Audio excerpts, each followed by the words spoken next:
Hallelujah. There is no like you.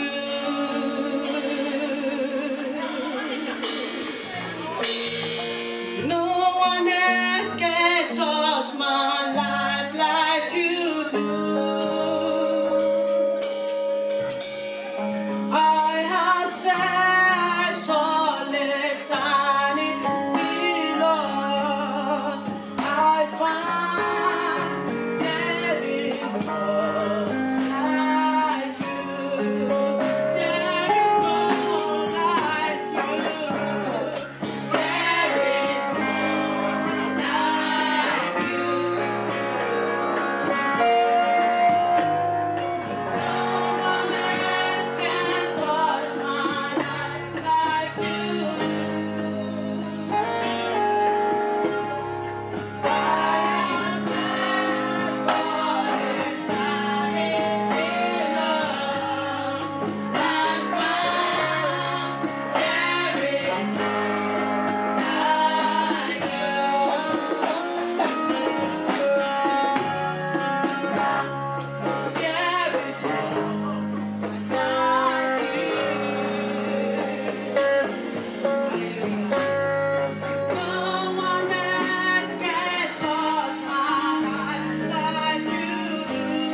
Are you ready to receive tonight? Yes. Amen.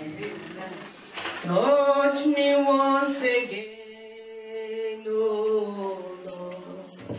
Jesus, touch me now. Touch me once again, oh Holy Spirit, touch my soul. Touch me once again, I remember, touch me now.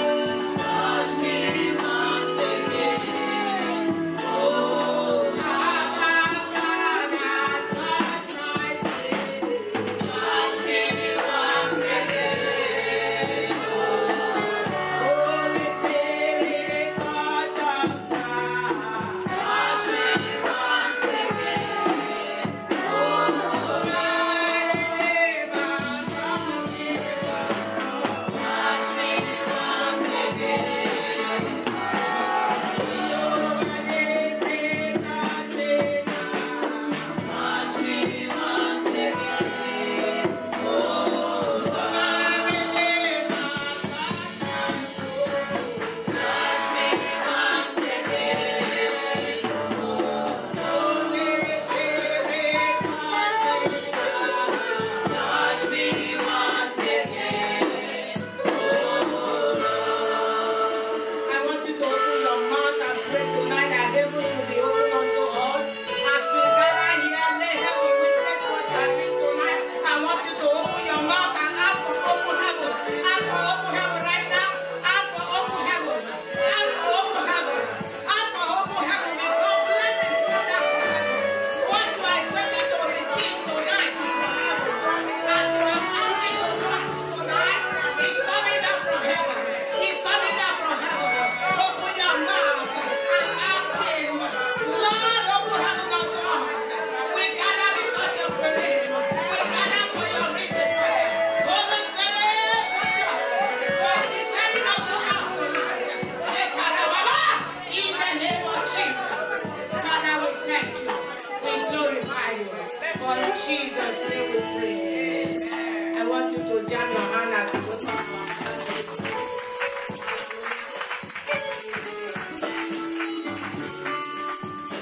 Somebody give Jesus praise in the house.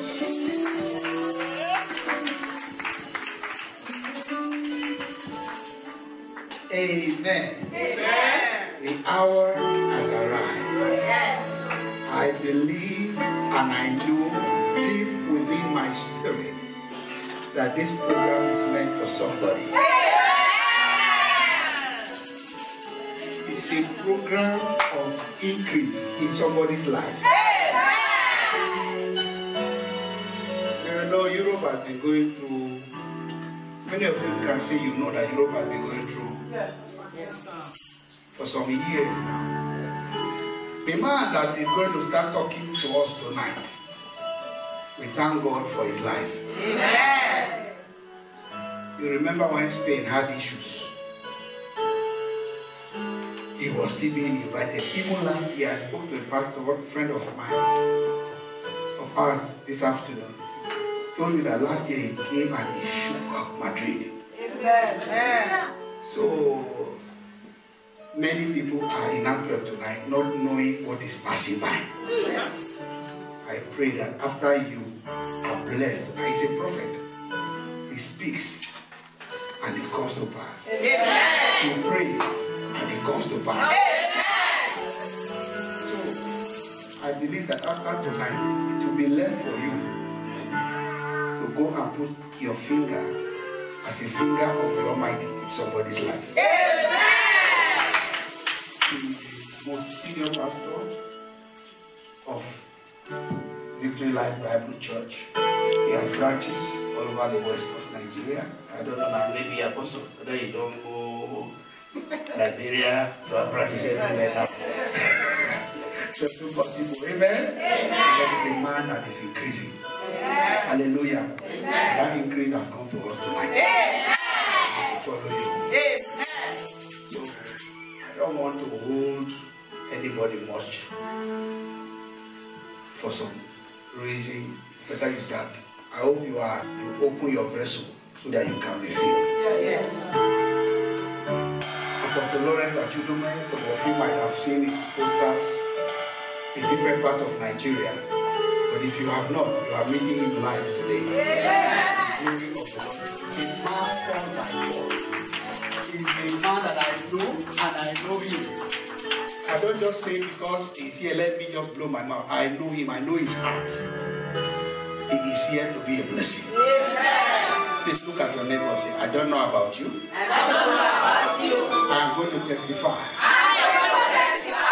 Starting from this night. Starting from this night.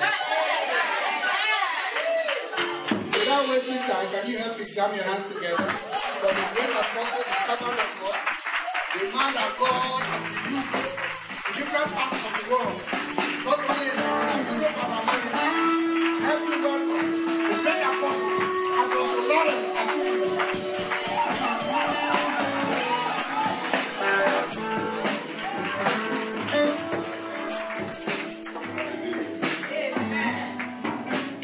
I thank God for the privilege of being here with us tonight.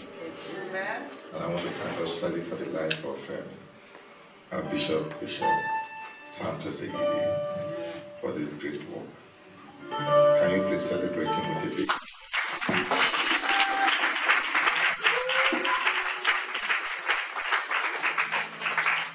Thank God you are here.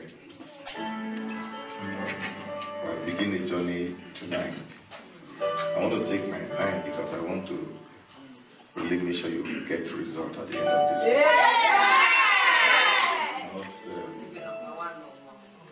Not to entertain you, to make sure that by the time we are done, put the keyboard aside. By the time we are done, you will know where you are going to, from where you are coming from. Amen. And then you will know where you are going to arrive. Amen. Amen. Amen. So I'm glad we're going to begin this journey together. Tonight I won't try to shout. I want to give us an introduction. Something that you will know this is God.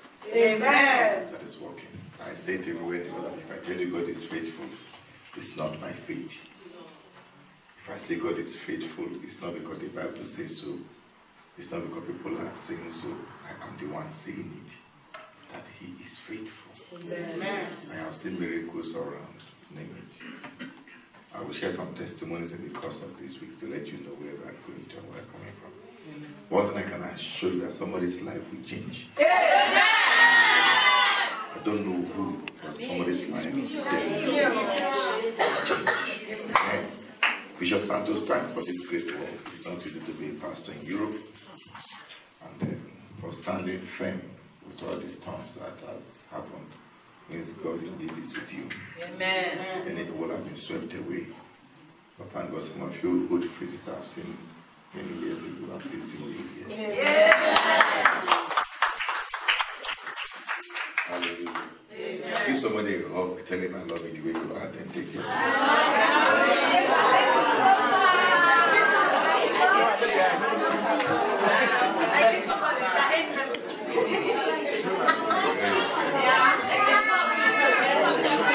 Hallelujah.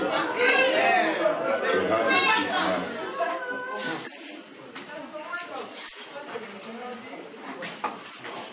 Praise the Lord. Hallelujah.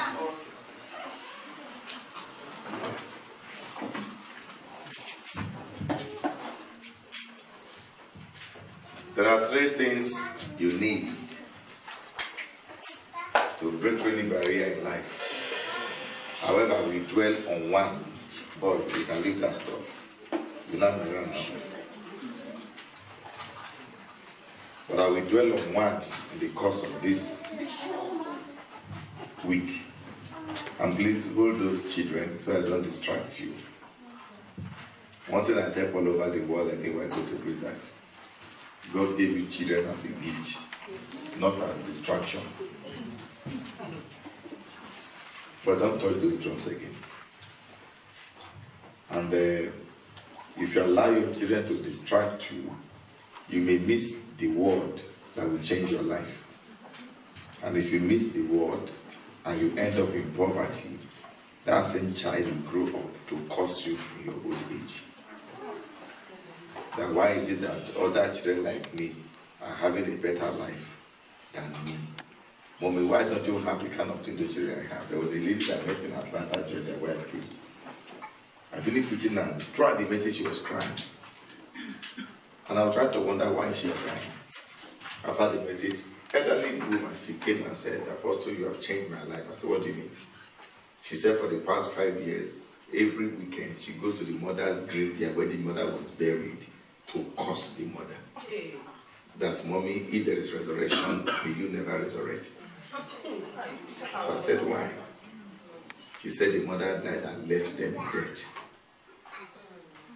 So she goes to curse the mother. So don't let children, if you prosper, if you make it big, your children will be happy. If you don't make it, your children will grow up to curse you. They wouldn't know you were busy playing with them when the revelation was coming to change your life. Is that okay with you, church? Yes. So always, not when an apostle like me come to a place, I'm not a pastor. So you will hold the children so I don't disturb you.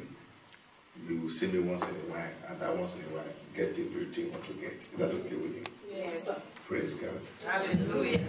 If you look at Jesus beginning his journey in Luke 4:18, if you open to Luke 4:18, he said it clearly, he said, the Spirit of the Lord God is upon me, for he has anointed me to preach the gospel first to the poor. Is that in your Bible? Open it if you are there. Luke 4:18. I'm glad you can open your Bible quickly and fast so that we can work together. Are you there? Yes, sir. Now read it for me, Luke 4:18. The Spirit The Spirit of the Lord God is upon me, for he has anointed me to preach the gospel to the whom? Hold on there. To whom? To whom? Now the first, Jesus was trying to declare to us the purpose of his coming. Follow me. He said the Spirit of the Lord is upon me because he had anointed me to preach. The first person he's to preach to is to whom? To whom? Then let me interpret that for you now. After he has preached to the poor, then he has sent me to heal the brokenhearted. Do you know if somebody is poor, you can't heal the brokenhearted? Hello? I want to work on your mind. As long as there is poverty in a life, the heart will remain broken. Is it making sense? Yes. But if you remove poverty, to heal the broken heart is easy. So the major problem of people in life is not broken heart, it's not depression, it's not anything but poverty. Where there is poverty, every other sickness will follow.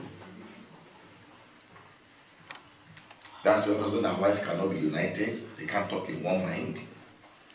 They can't agree. There is pressure. There is crisis. So Jesus said, the first assignment I have to do is to remove poverty. Now when poverty is removed, to heal the brokenhearted is easy. Then to preach deliverance to the captive becomes cheap. I discovered early in ministry and in life that a man who is poor, no matter how many times you cast out a demon out of him, the demon will come back. Simply put, simply being this reason that as long as there is poverty, the heart will not think right. Somebody who is poor will be a gossiper, will be a murmurer, will be a backbiter. We suspect everybody. We feel inferior. When somebody dresses better than him, he feels somehow. And those are the atmospheres that makes it conducive for demons to stay in a place. There was a man, I was having a great meeting in London with Abraham, Bishop Abraham Chibundu. We're having this marathon deliverance program going on. And then, big meeting, growing and growing, thousands, hundreds of people were coming. One day we finished, one man stood at the door and said, my brethren, you are from Nigeria, I'm your brother, blah, blah, blah, blah. He said, when you were praying, 3 demons left, remaining 4. He said, we should pray for the other to go. We thought he was serious. We started praying. He cut out the chairs. The next day again we came, he said, nah, 2 left, remaining 2. I said, that 2 remain. Well, 2 will stay together. And you want to bring me to London? That one that remains, he's going to stay with you. What's the problem? By the time I sent for the man for counseling, I found that he has a complimentary card of everybody who is great in Nigeria, but none of them is helping him. But I'm going to come to that. I want to blow your mind. I came to make you. Amen. Amen.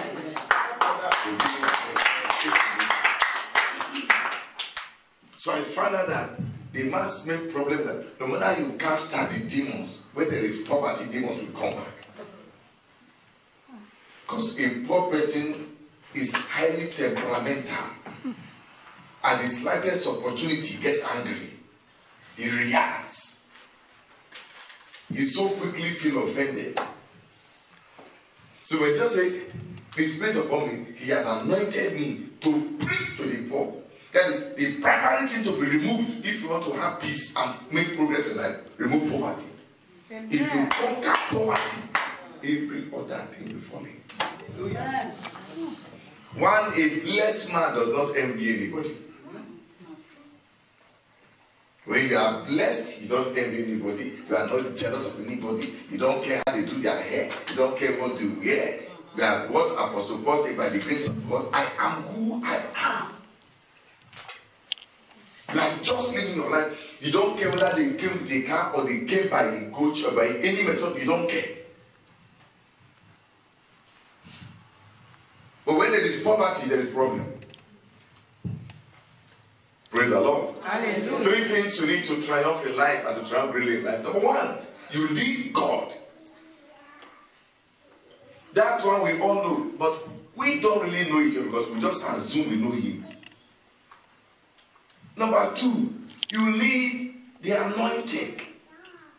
I separate the anointing from God. Number 3, you need man. You need human being. And I've been dealing with human being. I've had many Christians say, I don't care who you are, I don't care what you do. Once I have God, you're a liar. You can have God and die in poverty.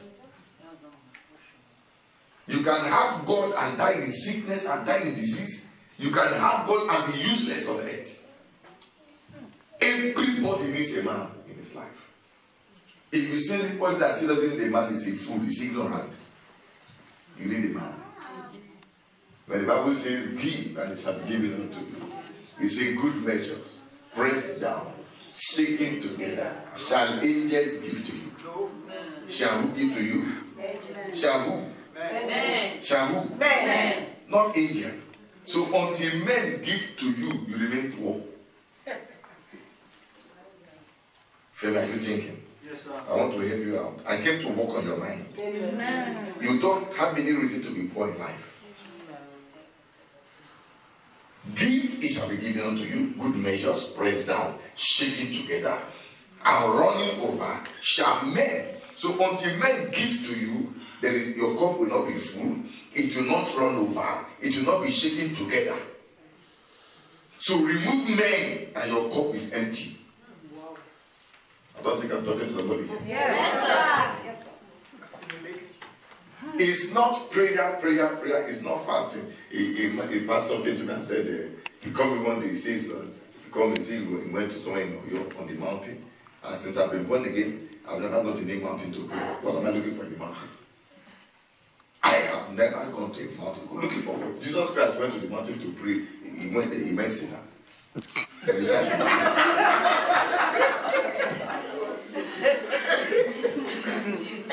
Should go. That's what Jesus was even led of the Holy Spirit. He met Satan. Then what of you is leading yourself? Who will you meet? The one that was led of the Holy Spirit met Satan. Then if you lead yourself, who will you meet? They will beat you there. So you went to mountain. Okay, you like God. What I'm looking for what? This ignorance. So it's not me saying, so you know, he went to Olioke. I said, who's saying to Olioke? He said, we're there for 21 days. I said, doing what? He said, well, the rest come. I said, come on. By the time we came, traveled down, it was around 5 p.m. I was under the tree in my office taking some good wine and eating some good biscuit. He had been fasting for 21 days, we're looking like that.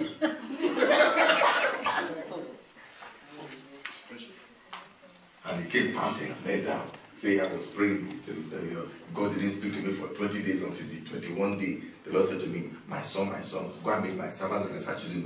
Give him offering. Let him pray for you and your problem is solved. He gave me the offering and I hold it in my hand. He knelt and closed and I slapped him. I said, go.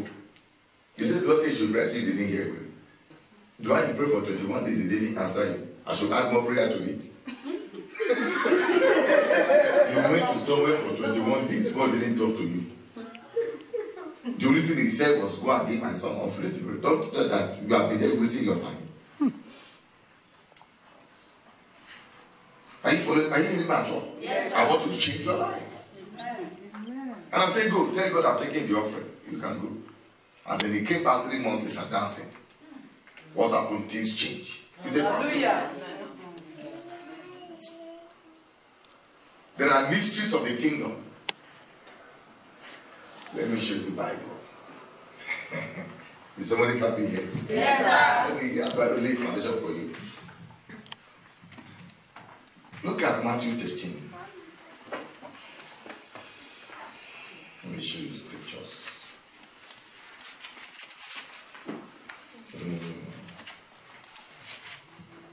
Matthew 13. Who is there? Let read from verse 10 if your Bible is there. Who is there? Who is there? Read from verse 10. And the disciples came. And the disciples came. And said unto him. Follow. And said unto him. Why speakest thou unto Master, why do you speak to them in what? Parables. In parables. It's on the screen now. Go look at the screen now. Look at it. Can I have 12 you come? Look at it. Let me use Femi to join me as a man which is different. Look at it. Come on, Femi. No, don't lie now. You're a police officer. Don't lie now. Now let me say, these are people here. Are you following me? Yes. And Femi understands my language. And I want to tell Femi something I don't want them to understand. I will speak in parable.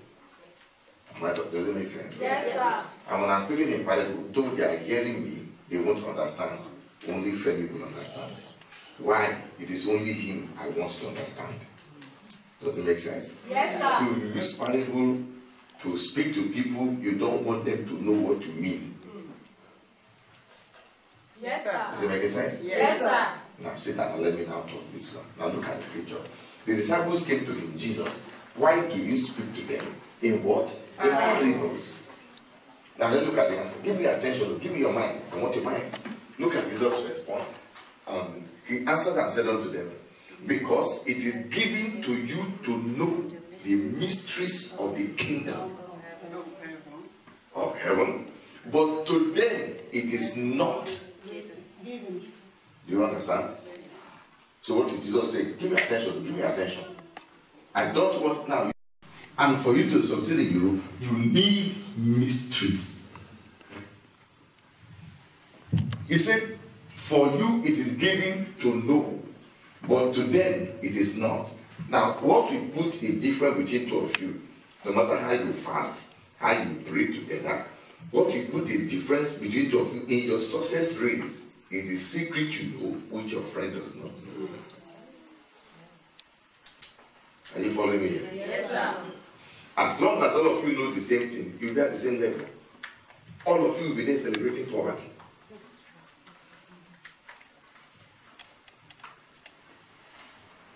He said, but it is given to you to know the mysteries of the kingdom, but to them it is not given. So what did Jesus say?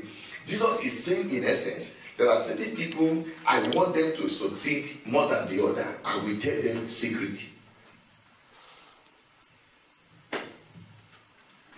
People are looking at me. I will look you back.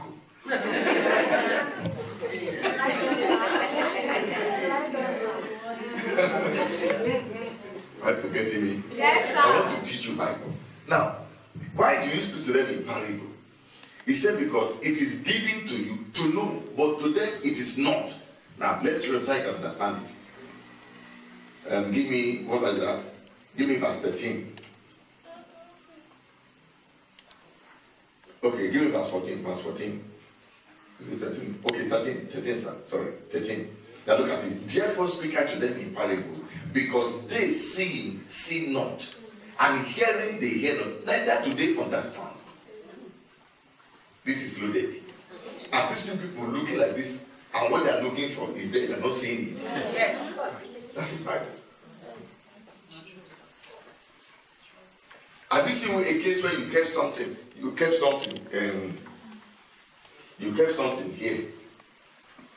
kept it here. Then you came back looking for it there. The thing didn't move. It's there. You see, what is this thing? You slap your first son, you slap second child, you have started fighting your husband. Then suddenly the boy say, Mom, why did you keep it? He said, the person said, but Mom, but this is it. You look stupid. Am I talking to you? Yes. So your eyes are open, but you see not. So many people's eyes are open, they are not seeing their breakthrough. The thing they came to look for in Europe, they are not seeing it. Though their eyes are open. They hear words, but they don't understand. Why? It is not given to them to understand. So until God open your understanding and open your eye, you can be sitting on gold and die in poverty. And can I shock you? That's how many Africans are living in Europe. Struggle. Because you say man struggling, you join him. Do you know why he's struggling? Because he's blind. People have asked me, and I had a meeting last week, and people came from America. I don't know, about 16 guest ministers. Remember, this apostle, Father, you are always at peace, you don't have problems, I don't have. And that is true. My wife died 3 years ago. Died. Doctor says she's dead. They say, Apostle, we lost her. I say, go and find her. He said, she can't die. I said, she only went to heaven to see heaven and to come back. They were to wheel her to the mortuary when the woman got up. Doctor ran away. I said, actually, she just went to heaven to see. I didn't pray. Because there's a level of war.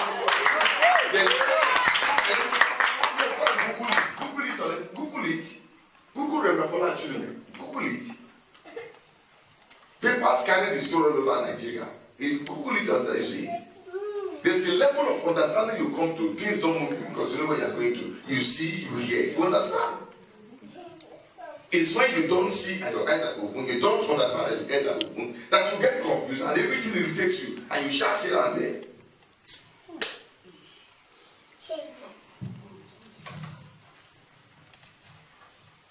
I'm trying to check this. Even me, last year I became paralyzed. Did you hear that one? Oh. I was paralyzed 2 years. Is it last year, Mom? I was 3 years ago. Last year. Living in America, I don't know what happened. My legs just went up, my hands went. This is me. I was admitted in Queen Elizabeth Hospital, London. Doctor said to me, sorry, Reverend, you can't walk again for life. That you are suffering from Guillain-Barré syndrome. Even the name of the sickness is bad.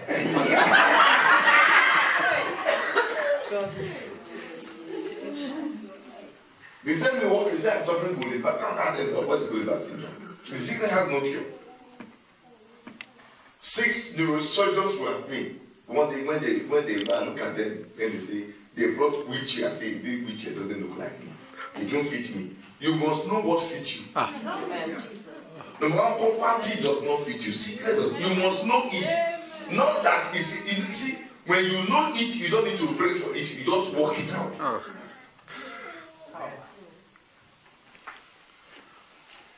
They gave me wheelchair, say it doesn't look good on me.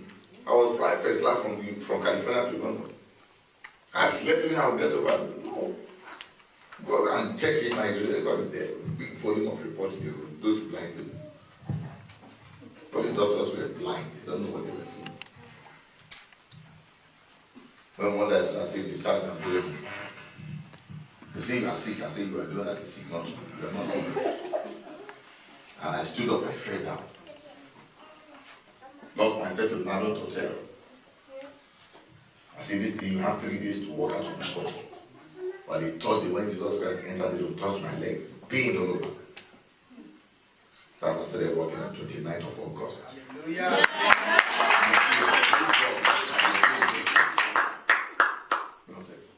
I was there when she was looking for me. She said, Apostle, you know that preaching for me is very good. Come here. I said, yes, I'm coming. I was paralyzed. I didn't know I was paralyzed. Because I don't have to be announcing sickness. I was paralyzed. I said, I'm coming, sir. I started working 29th of August. And I left London to Nigeria, went to Ibadan to go and preach. When I got to preach, I told them, I said they should not preach me on the first because it took me 3 months to learn how to walk. Because everywhere was dead. When I was going to where I was walking like this, they thought it was swagger.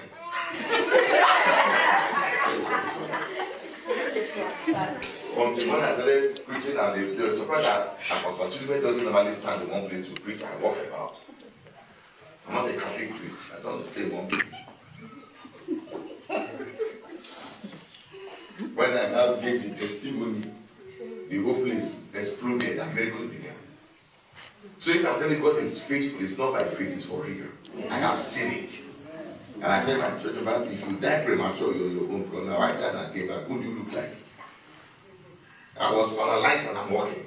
I have all the medical reports. What is the secret? We have eyes to see. That you are poor today. Don't see yourself as being poor. See what you have to be. Yes. It's when you see yourself where you are that you remain where you are. See yourself out of where you are. Yes. You are too big for where you are now. Hallelujah. Thank you. Poverty makes people grow old on time. I want to look at this. He said, "There's my age." He said, "You are 70." I got 32. One girl came to me. She made a mistake. He just entered. Look, the match, the parade. He said that he looked me. I said, "You are fine." He said, "Can you guess my age?" I said, "You are the one that asked school." He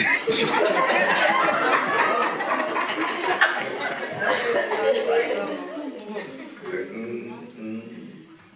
"You look like 56. He said, why now? I'm 28. I said, "You're going to ask me."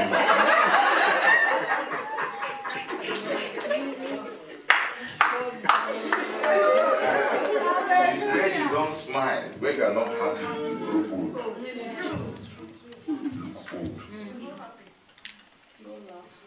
Even when you eat, your body parts will grow abnormally. They grow like a normal.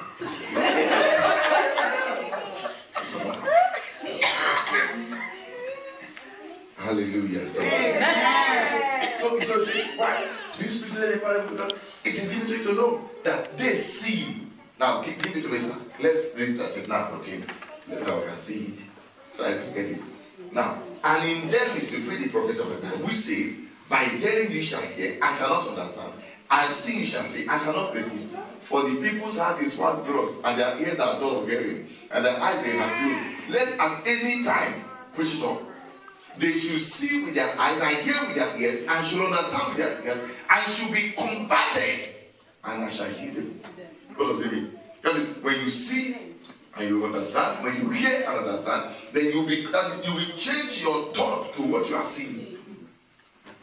And then that's converted, and then you'll be healed. Because until you change your mind, not to where you are, to what you are to be, you can't be healed. When I was paralyzed, I wasn't seeing myself on wheelchair. And they brought me wheelchair and refused it. They tried and refused it. My spiritual success, I said, "No, it doesn't, I don't fit. I won't look good on it." So I didn't sit on wheelchair for a second. Because I didn't see myself. I saw myself walking. I saw myself preaching. Not preaching on wheelchair. So see yourself in where you want to be, not where you are. Amen.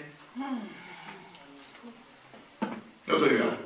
Let me tell you, it is not humility to say you know things are hard. No, you are cursing yourself.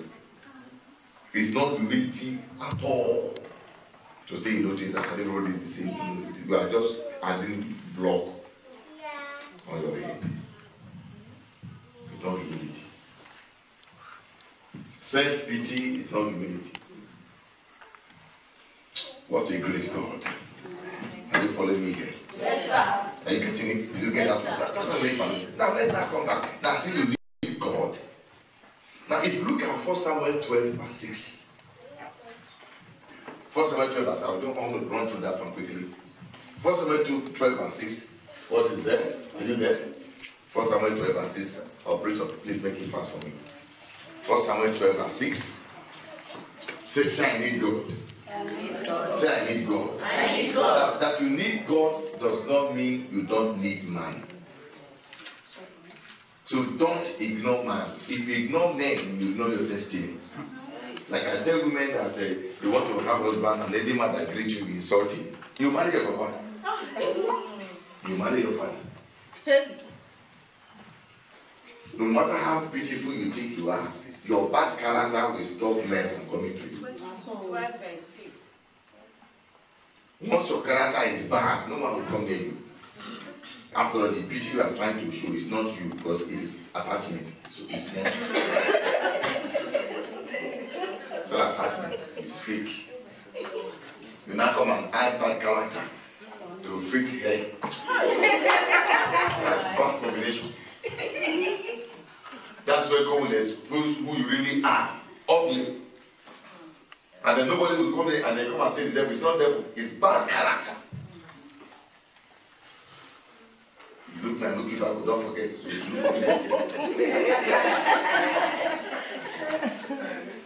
Praise the Lord. Somebody. No, any man that wants to marry a man and marry a man because of the hairstyle, when she removes the attachment, you will jump window. You will know. You will know. One day I asked my wife, I didn't show my wife. In my house. Why? Two of us were in the room. She finished dressing. I said, there, let's go. I never knew she didn't like the hairstyle. So after I've gone downstairs, she went up to go and change. So I said, dear, come down. So when I didn't see, I was climbing upstairs back the staircase to go. Somebody passed me.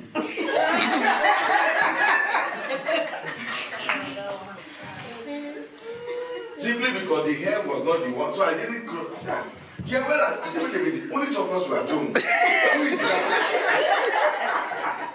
And she was my wife. What did she do? She just removed. And put that she just changed. I said, my dear, you don't change just now. He said, don't you see with your eyes and close your mouth? I said, no, because I may forget to where I live.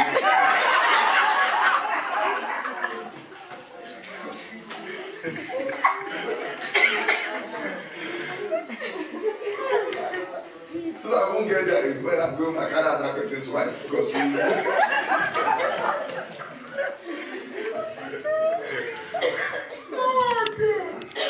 praise God, somebody. Are you following me? That's why if you want to marry and marry well, don't marry because of hairstyle, because of makeup.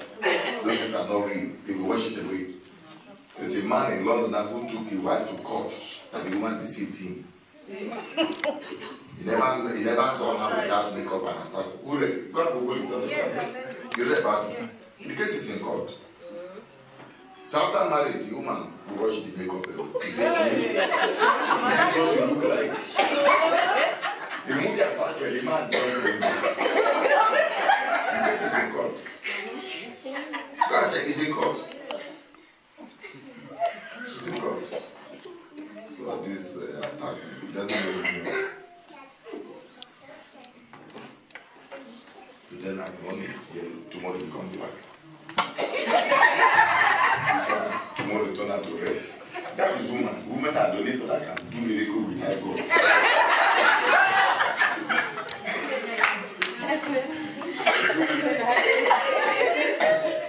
Hallelujah. Praise God. Hallelujah. So as in 1 Samuel 12 verse 6, read it in concert, one go. And Samuel said unto the people, it is the Lord that advanced Moses. It is what?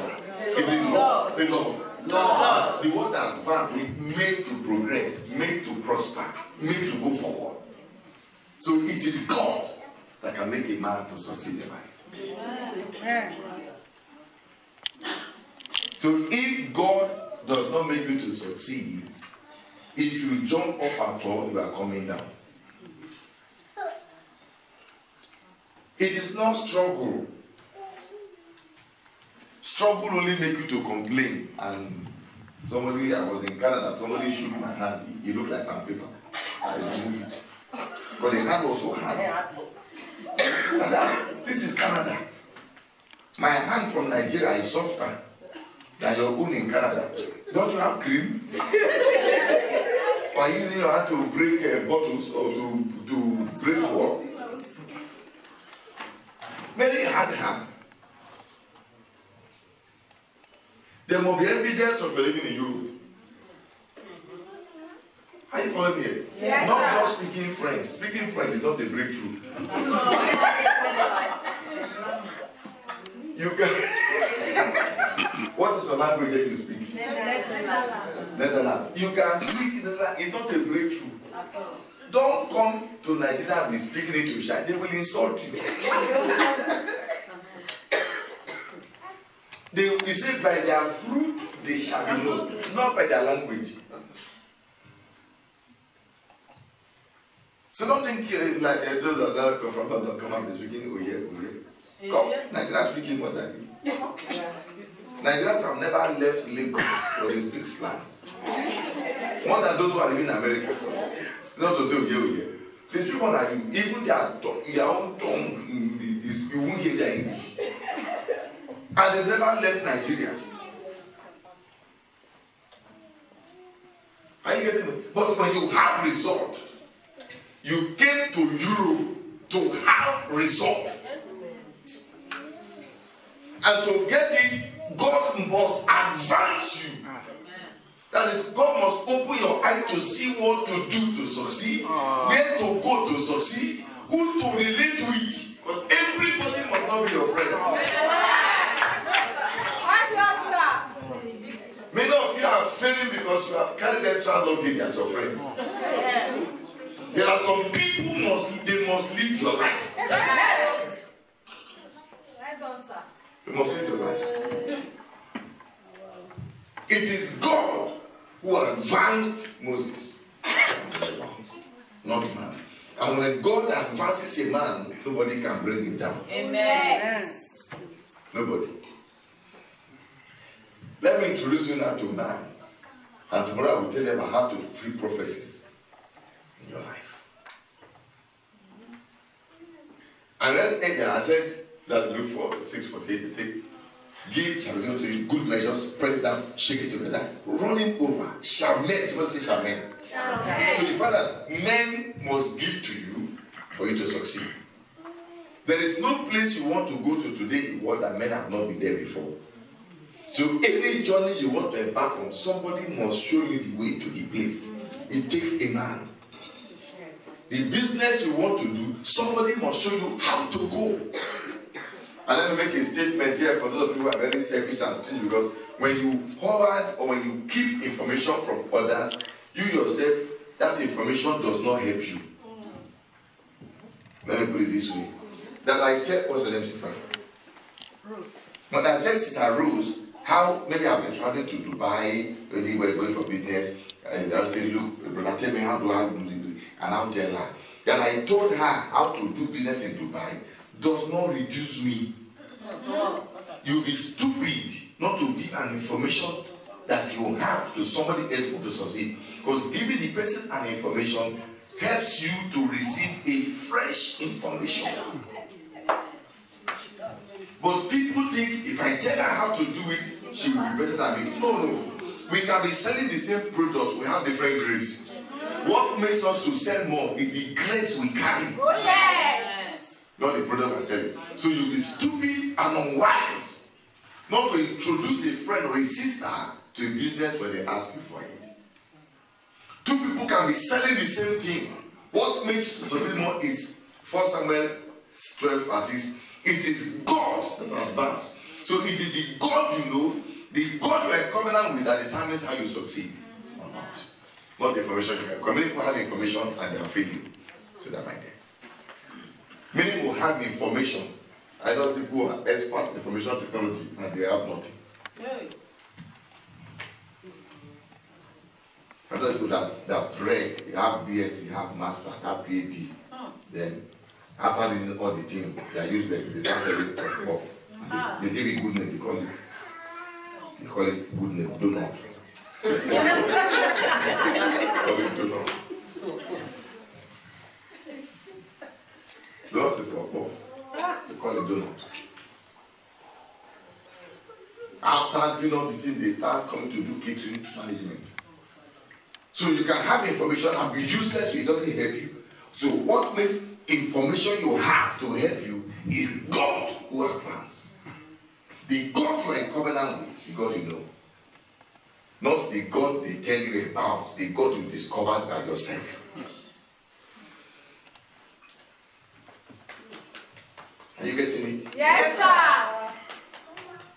So if there is anything, discover God. Why must you be cheerful? Because I'm dealing with poverty. Why must you be cheerful and be friendly? Because you need men to recommend you.